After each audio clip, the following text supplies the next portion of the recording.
ലോകത്തിലെ ഏറ്റവും വലിയ പുസ്തകമേളകളിൽ ഒന്നായ ഷാർജ അന്താരാഷ്ട്ര പുസ്തകോത്സവത്തിന് തുടക്കമായി. ഇന്ത്യ ഉൾപ്പെടെ 118 രാജ്യങ്ങളിൽ നിന്നുള്ള 2300-ലേറെ പ്രസാധകർ പുസ്തകമേളയിൽ പങ്കെടുക്കുന്നുണ്ട്. ഗ്രീസാണ് ഇത്തവണ അതിഥി രാഷ്ട്രം. ഷാർജ എക്സ്പോ സെന്ററിൽ നവംബർ 16 വരെയാണ് പുസ്തകോത്സവം. ലോകത്തിലെ ഏറ്റവും വലിയ പുസ്തകമേളകളിലൊന്നായ ഷാർജ അന്താരാഷ്ട്ര പുസ്തകോത്സവത്തിന്റെ 44ാമത് പതിപ്പാണ് ഇത്തവണത്തേത്.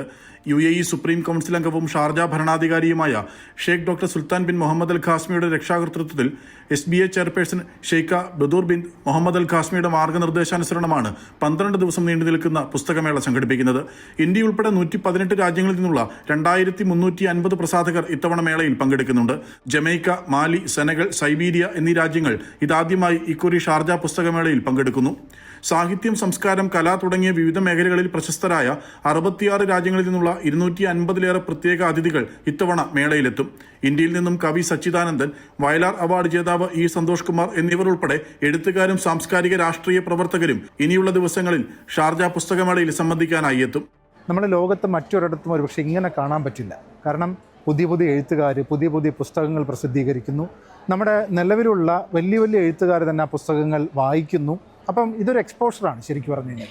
ഇപ്പോൾ ഈ പ്രവാസ ലോകത്തുള്ള എഴുത്തുകാരെ സംബന്ധിച്ച് വലിയ എഴുത്തുകാരോടൊപ്പം തന്നെ അവർക്കൊരു വേദി പങ്കിടാൻ അവസരം കിട്ടുക, ലോകത്തിൻ്റെ തന്നെ ഒരു പ്രതിച്ഛായയിലേക്ക് ഷാർജ അന്താരാഷ്ട്ര പുസ്തകോത്സവം മാറുന്നു എന്നുള്ളത് സന്തോഷം തന്നെയാണ് തീർച്ചയായിട്ടും.